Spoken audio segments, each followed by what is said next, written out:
संसार में ऐसे रहो जैसे कमल पानी में रहता। पानी में रहता तो है पर पानी की एक भी बूंद को वो अपने भीतर नहीं रखता। ऐसे संसार में रहो पर संसार की कोई बुराई को अपने भीतर मत आने दो। जो जग में रहूं तो ऐसा रहूं, जो जग में रहूं तो ऐसा रहूं, जैसे जल में कमल का फूल रहे, जैसे जल में कमल का फूल रहे। मेरे सब गुण दोष समर्पित हों,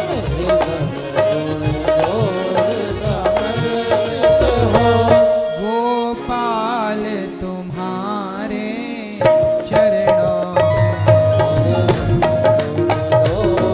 समर्पित हो, गोपाल तुम्हारे चरणों में।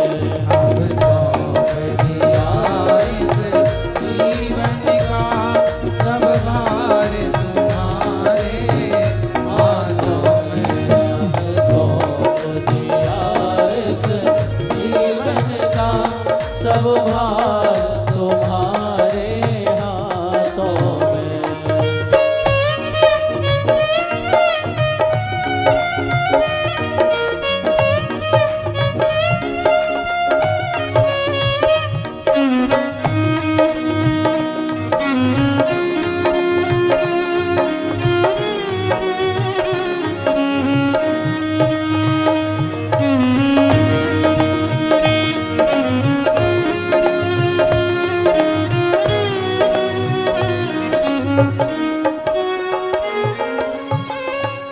यदि मानव का मुझ जन्म मिले, यदि मानव का मुझे जन्म मिले, निष्काम भाव से कर्म करूं, इस काम भाव से कर्म करूं। हे प्रभु, यदि आपने मनुष्य बनाया है तो निष्काम भाव से मैं आपके चरणों में प्रेम करूं, अच्छे कर्म करूं। ऐसी बुद्धि, ऐसी कृपा मुझ पर कीजिए कि मेरा मन सदा आप में और आपके भक्तों में लगा रहे। यदि मानव का मुझे जन्म मिले, यदि मानव का मुझे जन्म मिले, तो प्रभु चरणों का पुजारी बनूं, तो प्रभु चरणों का पुजारी बनो। इस पूजन की एक एक रग का होता रे तुम्हारे हाथों एक एक रग का होता तुम्हारे चरणों में। अब सौंप दिया इस जीवन का सब भार तुम्हारे हाथों में। अब सौंप दिया इस जीवन का सब भार तुम्हारे हाथों में। अब सौंप दिया इस जीवन का सब भार तुम्हारे हाथों में। अब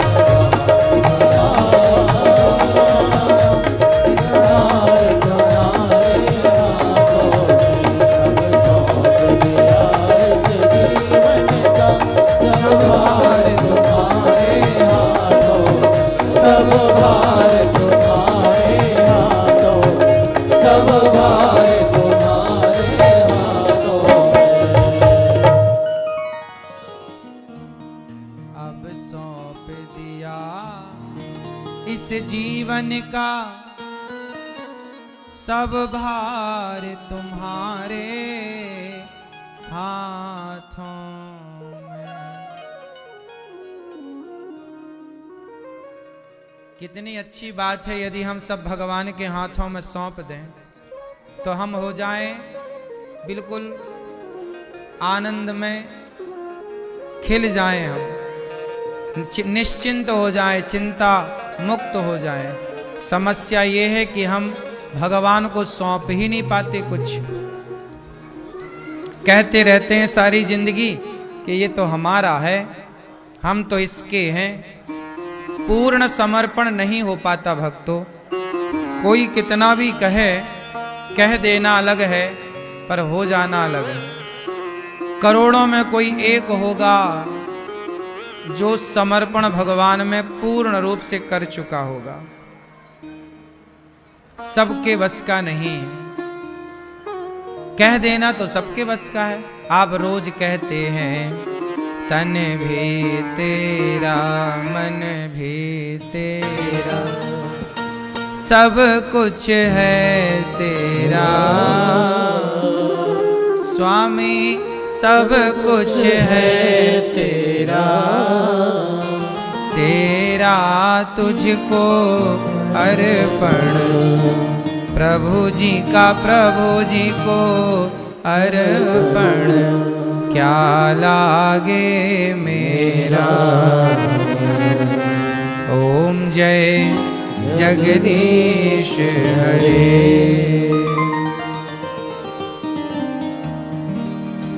सब कुछ आपका है, ये कह तो सब रहे हैं। रोज आप कह रहे हैं तन भी तेरा, धन भी सब तेरा, तेरा तुझको अर्पण, क्या लागे मेरा। कह देने से क्या होता?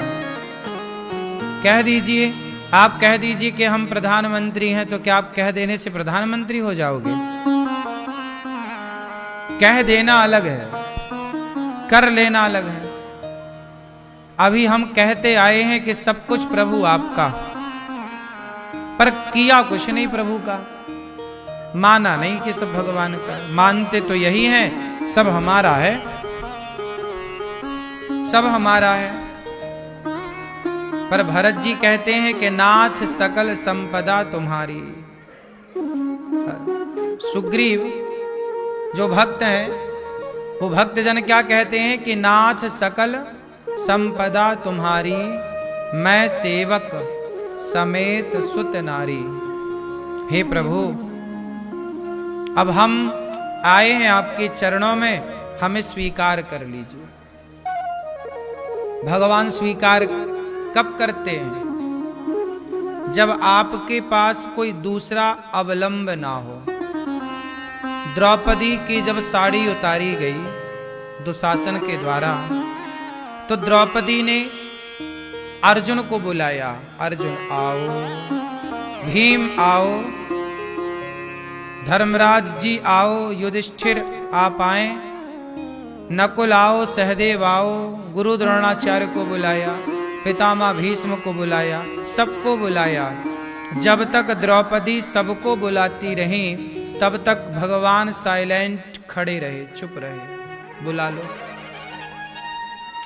जब द्रौपदी ने सबको बुलाकर देखा कि कोई आ तो रहा नहीं है, जब कोई आ ही नहीं रहा तो मैं समय क्यों बर्बाद करूं। जबकि वहीं बैठे थे सब लोग, पांचों पांडव, गुरु द्रोणाचार्य, पितामह भीष्म। द्रौपदी ने जिन्हें जिन्हें बुलाया सब वहीं थे आसपास, सब देख रहे थे तमाशा। पर आया कौन? जब द्रौपदी समझ गई कि ये नहीं आएंगे, तब द्रौपदी ने कहा पकड़ लो हाथ बनवारी, नहीं तो डूब जाएंगे, हमारा कुछ न बिगड़ेगा, तुम्हारी लाज जाएगी। अब लाज हमारी क्या जाएगी कन्हैया? अब हम तो आपके आश्रित हैं, और आपके आश्रित कोई भक्त है और उसकी लाज चली गई, तो लाज तो आपकी जाएगी। लोग तो यही कहेंगे कि हम तो आपके भरोसे थे और आप आए नहीं। जब द्रौपदी ने पुकारा, हे गोविंद, अब बताओ आप आओगे कि नहीं? हम तो आपकी हैं। जब तक सबको बुलाती रही तब तक द्वारिकाधीश नहीं आए। जब द्रौपदी ने भगवान को पुकारा तो गोविंद का नाम लिया, तो गोविंद में केवल गो कह पाई, विंद बोल ना पाई। इतनी देर में तो भगवान आकर साड़ी बढ़ाने लग गए। खींचता गया दुशासन, खींचता गया, ढेर लग गया साड़ी का। 10,000 हाथियों का बल है दुशासन के भीतर, लेकिन वो 10,000 हाथियों का बल रखने वाला कपड़े उतारते उतारते थक गया, पर कपड़े उतरे नहीं। जब लाज भगवान बचाएं तो लूटे कौन? कौन है इतना ताकतवर के जो भगवान जिसे रखें उसे कोई उजाड़ सके? इसलिए कहता हूं, भरोसा जगत का बिल्कुल ना हो, भरोसा जगन्नाथ का हो। द्रौपदी ने सब पर भरोसा कर तो लिया, कौन आया? ऐसे ही आप भी सबके भरोसे रहते हैं, वो आएगा, हमारी तो नेताजी से पहचान है, हमारी तो फलाने से पहचान है। कौन आता है साहब? कौन आता है? भगवान सबके रक्षक हैं। जैसे द्रौपदी ने केवल कहा नहीं, समर्पण कर दिया।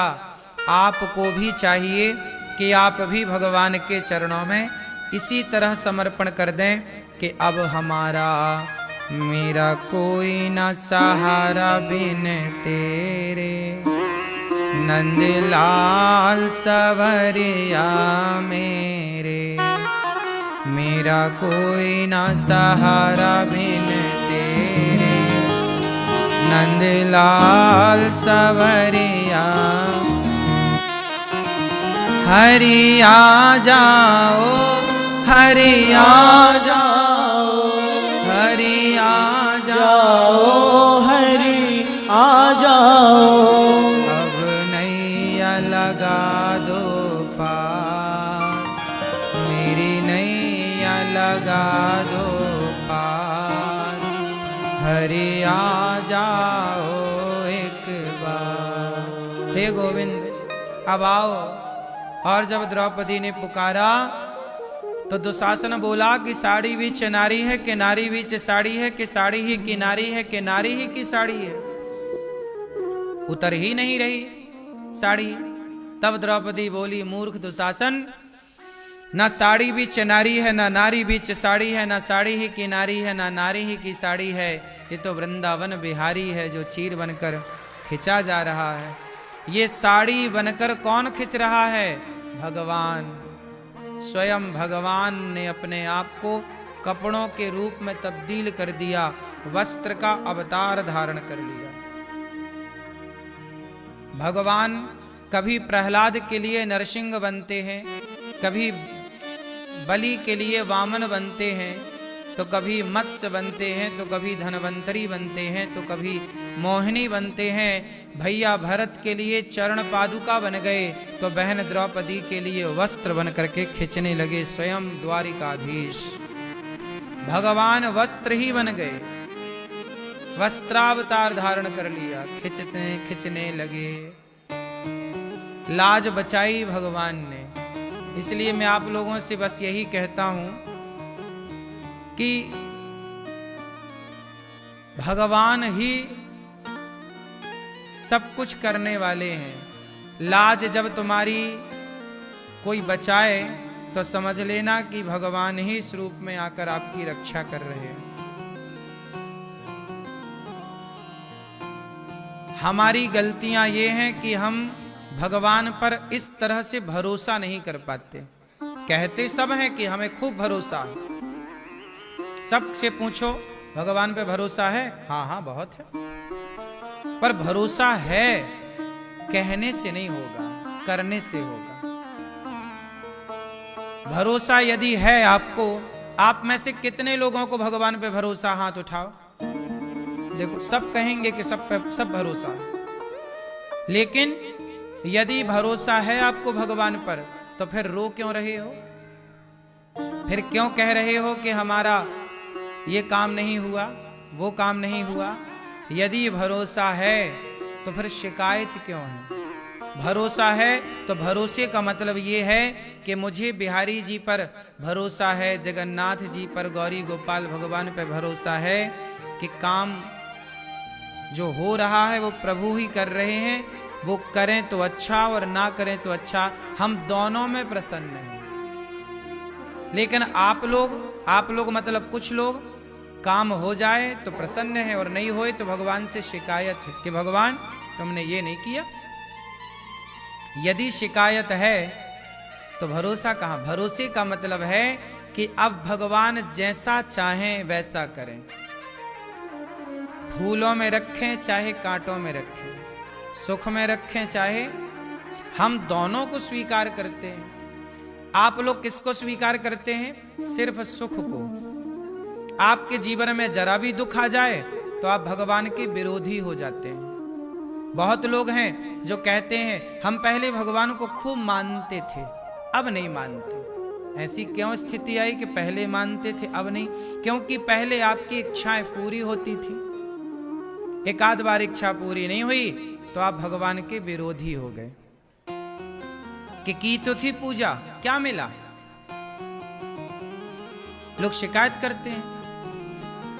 इसका तात्पर्य यह है कि भगवान जब तक सुख देते रहेंगे तब भगवान अच्छे हैं, और यदि दुख दिए तो भगवान बुरे हैं। इसका मतलब यह हुआ कि आपको भगवान पे भरोसा नहीं था, आप तो भगवान से व्यापार कर रहे थे। भरोसा क्या है? भरोसा का अर्थ है कि जैसे छोटा बच्चा है,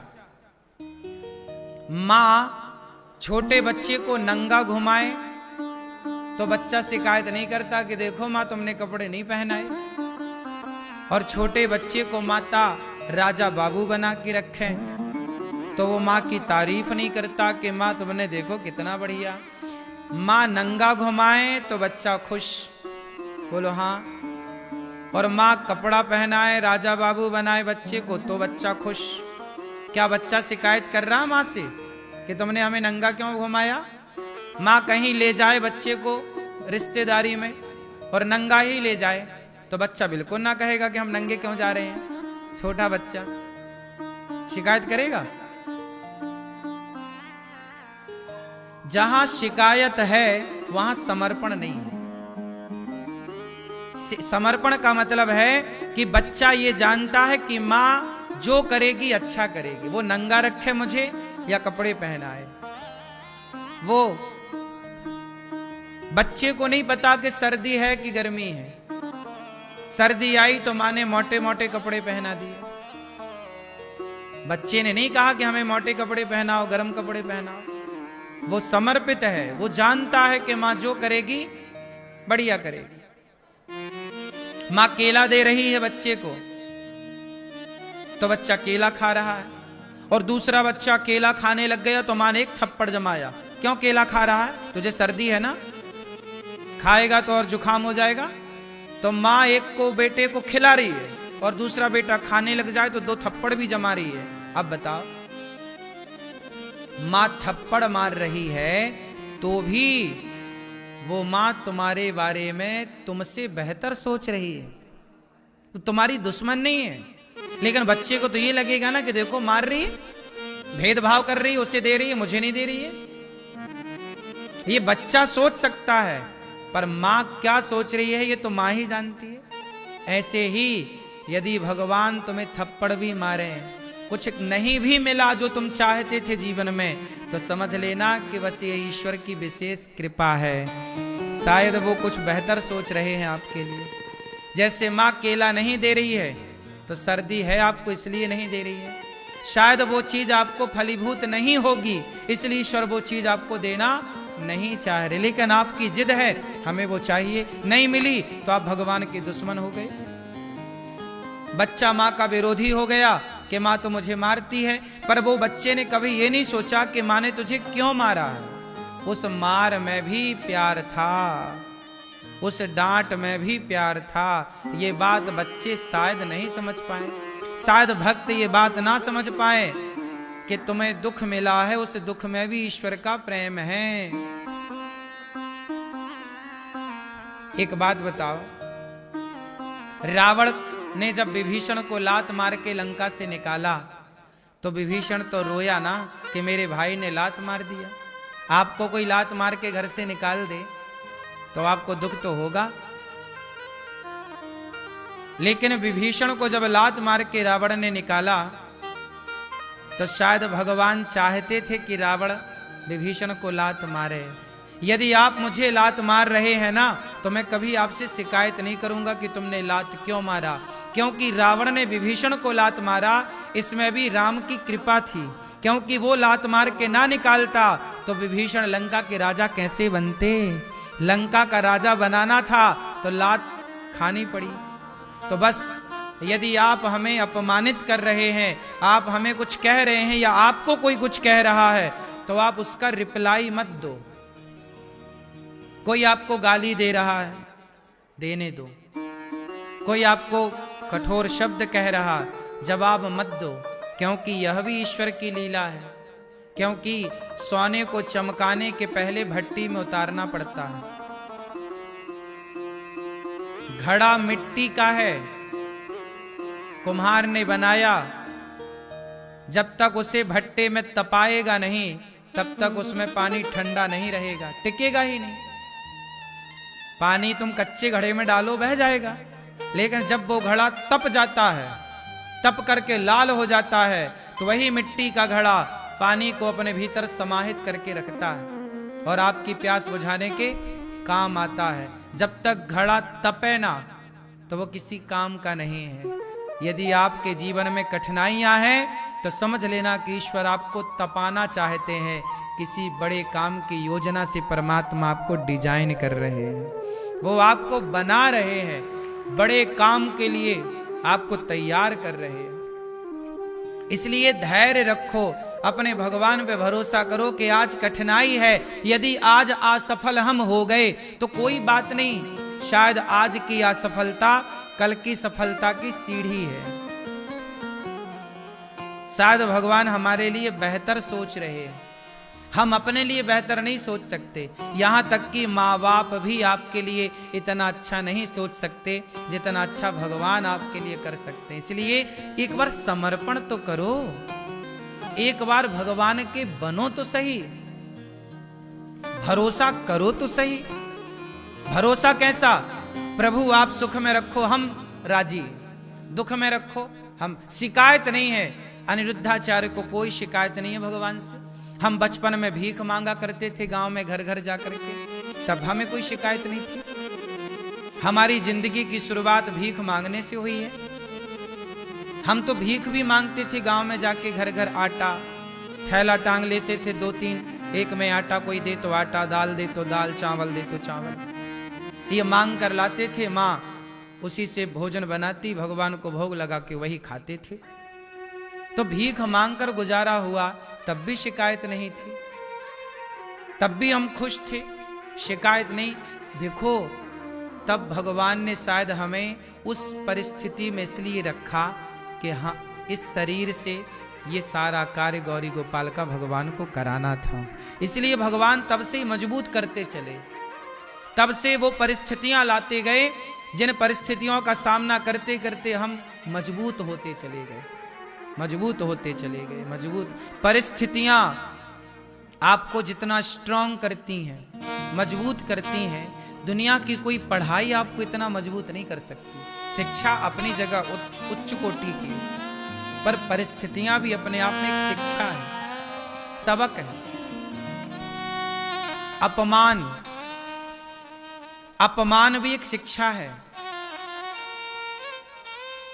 ध्रुव जी को अपमानित ना किया होता उनकी माता ने, सौतेली मां ने, तो क्या ध्रुव जी को भगवान मिलते? घर से ना निकाला होता राम को माता कैकेयी ने, तो क्या राम घर घर पूजे जाते? हमें वर्तमान में लगता है कि यार हमारे साथ गलत हुआ, सबने हमें अपमानित किया, हमें गालियां दी, हमें वर्तमान की परिस्थिति सिचुएशन को देखकर लगता हमारे साथ गलत हुआ। पर भगवान जो भविष्य में उसका परिणाम देते हैं ना, लगता है कि नहीं सही था। कैकेयी माँ ने राम को घर से निकाल दिया। सबको लगा कि गलत है, कैकेयी माँ ने गलत किया, कैकेयी दोषी है। लेकिन एक बात बताओ, यदि कैकेयी माँ ने राम को वनवास ना भेजा होता तो क्या आज हमारे बीच में सुंदरकांड होता? राम वनवास ही ना जाते तो सीता मां का हरण ही ना होता, और हरण ही ना होता तो हनुमान जी लंका ना जाते, लंका ना जाते तो लंका ना जलाते, फिर हनुमान जी की महिमा ही प्रकट ना होती, फिर हमारे बीच में हनुमान जी ना होते, क्योंकि हनुमान जी तो प्रकट ही राम के वनवास में हुए। तो राम को एक लीला आगे की योजना के तहत फिर राम वनवास ना जाते तो शबरी को कोई ना जानता, राम वनवास ना जाते तो सुग्रीव को कोई ना जानता, राम वनवास ना जाते तो हनुमान जी को कोई ना जानता, राम वनवास ना जाते तो विभीषण को कोई ना जानता, राम वनवास ना जाते तो त्रिजटा को कोई ना जानता, राम वनवास ना जाते तो राम और भरत का प्रेम समाज के बीच में कभी प्रकट ही ना होता, राम वनवास ना जाते तो लक्ष्मण जैसा सेवक भी इस धरती पर हो सकता है। कौन जानता फिर लक्ष्मण जी को? इसलिए वर्तमान में लगा कि कैकेयी मां ने गलत किया, लेकिन उसी कैकेयी मां के वनवास भेजने के कारण आज राम जी की घर घर पूजा हो रही है। आप मानते हैं इस बात को? यही है मेरी मां। आपके साथ बुरा हो रहा है, संसार गलत कह रहा है, आपको गालियां मिल रही हैं, अपमान मिल रहा है, सब्र रखो, यह भी ईश्वर की एक लीला है। सहते रहो, सहते रहो, सहते रहो। छैनी हथौड़े की चोट जब पत्थर सहता रहता है, सहता रहता है, सहता रहता है, तो बाद में वही पत्थर भगवान बन के मंदिर में पूजा जाता है। यदि वो छैनी और हथौड़ों की चोट खा के टूट गया होता तो वो मंदिर में कैसे पहुंचता? छैनी की चोट खाकर पत्थर को भी लगता होगा, यार तुम मुझे क्यों मार रहे हो, क्यों मेरे शरीर पर इतना प्रहार कर रहे हो। लेकिन वो जब सहता जाता है, सहता जाता है, तो उसी पत्थर की लोग पूजा करते हैं। यही है, कई बार हम नहीं समझ पाते कि क्या हो रहा है। हमें लगता है चलो हम आत्महत्या कर लेते हैं, इतना परेशान हो जाते हैं कई बार हम संसार से। आप लोग इतना परेशान हो जाते, मन आता होगा चलो यार मर जाते हैं, तंग हो गए दुनिया से। लेकिन इतने हिम्मत ना हारना, आत्महत्या की ना सोचना, क्योंकि बस फल आने वाला है। पक गए हैं आपके पुण्य, आपने बहुत सहा, अब थोड़ा और सहिए, धैर्य रखिए। 99 चोट मारी पत्थर पर, पत्थर नहीं टूटा, तो मारने वाला बोला यार पत्थर नहीं टूटेगा, चला गया। तब तक पीछे से कोई आया और उसने एक चोट मारी, पत्थर टूट गया। लोगों ने कहा यार तू कितना बलवान है, एक चोट से पत्थर तोड़ दिया। नहीं, वो 99 चोट से कमजोर हो चुका था। एक चोट और मारता वो मारने वाला तो टूट जाता, पर वो हार गया। हो सकता है जहां आप हार गए वहीं से आपके जीत के दरवाजे खुलने वाले थे। आप हिम्मत हार गए, इसलिए कहता हूं हारो मत। वहीं जीत का भी दरवाजा था जहां से आप हार कर लौटे हैं, वहीं था। लोग हिम्मत हार जाते। यह दास अनिरुद्ध कहता है कि हर परिस्थिति को डट के सहो। यह दास अनिरुद्ध आपके सामने बैठा है, आप सबका भाई।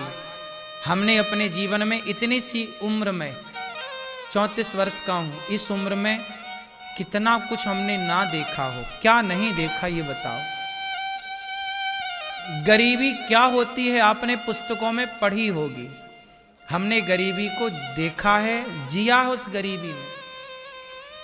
बारिश होती थी, पूरे घर में पानी टप टप टप टप टपकता ही रहता था। सोने की जगह नहीं थी घर में, खुद का घर नहीं था। गांव में एक मंदिर था, हम लोग उस मंदिर के पुजारी थे। गांव वालों ने भी उस मंदिर से हम लोगों को निकाल दिया था जब मैं छोटा था। सावन का महीना था, पानी सावन में बरसता है। सावन के महीने में तो लोग कहते हैं कि चिड़िया भी घोंसला नहीं छोड़ती। बारिश में कभी किसी को घर से निकाला नहीं जाता। लेकिन परिस्थिति ऐसी आई कि हमारे पिताजी ने कहा गांव के मुखिया से, जिनका मंदिर था, कि भाई बारिश निकल जाने दो, हम लोग अपना घर बनाएंगे तो फिर चले जाएंगे। उन्होंने कहा नहीं, आज ही खाली करना पड़ेगा। नहीं निकाले सामान हम लोग, तो उन्होंने आकर घुसकर सामान सड़क में फेंक दिया। सावन के महीने में हम लोग, उस समय घर नहीं था हम लोगों पिताजी के पास, गरीबी इस तरह की थी थे, हम भीख मांगते थे। जब भीख मांग के लाए तो रोटी बने, तो घर खरीदने के पैसे कहाँ। फिर छोटा सा इंदिरा आवास योजना का पैसा निकलता था उस जमाने में, 20,000 रुपए घर बनाने के लिए सरकार सपोर्ट करती थी कि जिसको घर नहीं है तो 20,000 रुपए में 5,000 तो घूस देनी पड़ती थी, तो 15,000 आए थे। उस 15,000 का एक घर बना था। आज भी वो घर है, उसी घर में हम लोग कोरोना में उसी में थे। बड़े भैया हमारे उसी पे आज भी रहते हैं।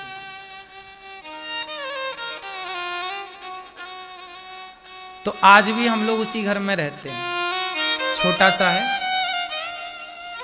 केवल माटी की चिनाई करके पिताजी ने छत डाल दी थी, प्लास्टर वगैरह बाद में फिर जब हम लोग काम करने लग गए, 2 पैसे कमाने लग गए, तब फिर हम लोगों ने उसको कई सालों बाद प्लास्टर वगैरह कराए। तो कुल मिला के ये गांव का घर है, ये देखिए ये घर है।